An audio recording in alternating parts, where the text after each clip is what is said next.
Okay, question one. We had to look at table 26 from the textbook and which country had the highest GDP and GDP per capita or per person. It's the same thing. And the second one, the highest was China. China had the highest uh, GDP overall, and the highest GDP per capita was the United States. The second highest GDP was the United States, and second highest GDP per capita was Germany. What is included in GDP? It's actually both of them. All the finished goods and services that are produced within a country is included in the GDP. What happened to the spending of medical services and activities? Since the spending in medical services activities has increased to more than 10 times their level in 1950, and this led to an increase in the US GDP from 50% to 70%. Here's a scenario where the police officer is just talking about, and how does this compare to what GDP per year really means? So, even though each GDP per the government reports GDP every quarterly, every quarter of the year, it's actually reporting a rate of change for the entire year. For example, in the car situation, even though you're traveling at 80 miles per hour and you only have traveled for 15 minutes, you're traveling at 80 miles per hour, which tells you that you're going 80 miles in 1 hour. So GDP per year, or GDP, is the gross domestic product. It's going to be given in per year. That's the government gives it per year. And here we're just calculating the rate of GDP. All you do is you take the newest year, subtract the previous year, and divide it by the previous year's GDP and times about 100%. And you get these values, which are pretty simple calculations. Thank you for listening. Hi, and welcome to the Chapter 26 lab. So the big delineation between a lot of these factors is the year the item was produced and the location of production. So in the first example, the used car sold at a used car store, the value of the used car, would not be included in US GDP. And this is also for the next one. Used cars are not included in annual GDP because they are not produced in the year that we are calculating GDP. The GDP only calculates materials that are produced in a specific year. However, in the first example, if there was a service fee, say by a salesperson at the used car sale, this could be included in the US GDP, but the used cars sold would not because it was not produced in the year that we're asking for GDP. For example C, wine made in Napa Valley in a vineyard owned by Australians.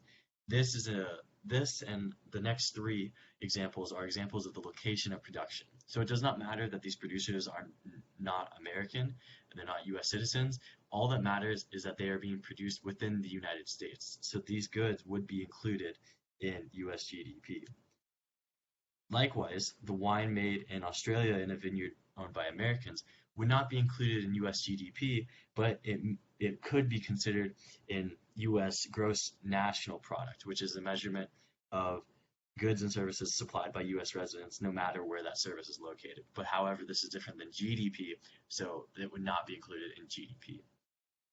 For a price paid by a French tourist staying at a San Francisco hotel, this would be, again, considered in US GDP because, again, this location is in the United States. This is the service being provided by a hotel to residents. It doesn't really matter if these residents are foreign or American.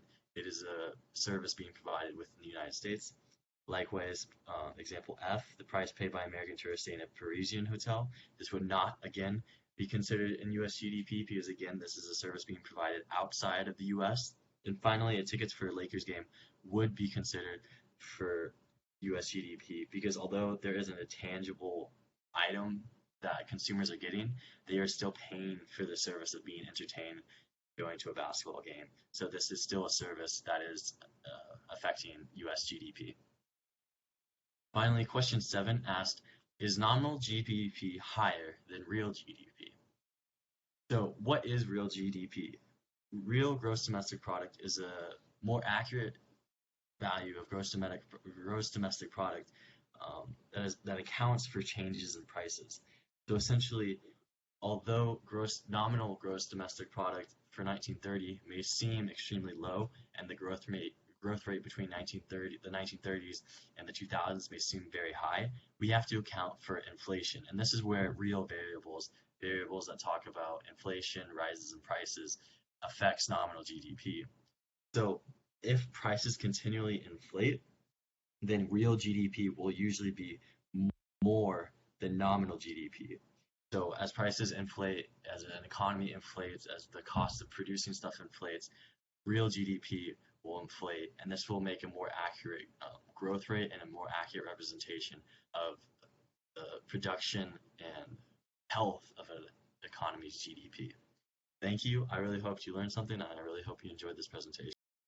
So question 8 asks, looking over the past 10,000 years of human history, which is more normal, for GDP per capita to grow or stay about the same? And it's more normal for it to stay about the same because although GDP does normally increase, population does as well, so at about the same rate.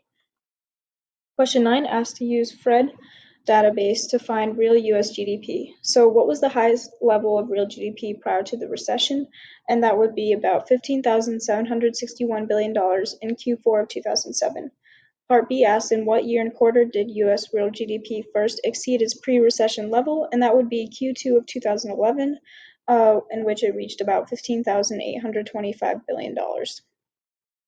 Question 10 asks to use the Fred database again to sum up real GDP using its components and to graph the result. So because I could not find the first part, which is consumption, on the Fred database, I used the real gross domestic product and subtracted the other 4 lines from it.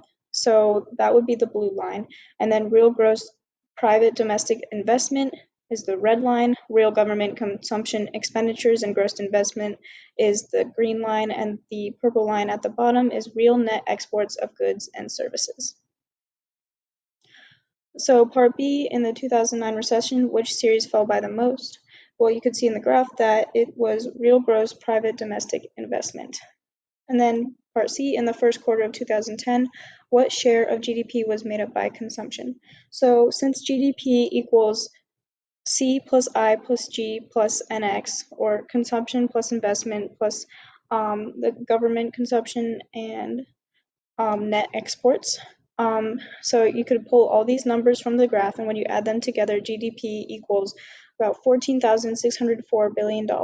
So if you divide the consumption by the GDP, multiplied by 100, the consumption equals 13.8% of the GDP. So for question number 11, for the national spending identity, it's this formula where the GDP is equal, or Y is equal to the consumption plus investment plus government spending plus the net of imports and exports. And so in question number 12, you use that formula to solve for the GDP in this very simple nation, which is equal to $150. And then with question number 13, in the Robinson situation where he's stranded, you use it again. And so in part A, based on the amount of work that he's doing, you can find that the GDP is equal to 4,400 pounds. And then in part B, based on the value of the exported fish is 500 pounds, but the value of the imported clams is 2,000 pounds. And so based on this, you can find out that once again, even though you have that increased consumption, because of that import, the GDP is still equal to 4,400 pounds. And then in part C, it's equal to 4,800. And then in part D, it's equal to 4,793 pounds. And in part C, he's probably unhappy because he gained nothing. He just had his huts taken away. But in D, he's probably happy because even though he lost some pounds, he got the GDP got smaller. There was an increase in the amount of their new imported goods to keep him sane while he's stranded.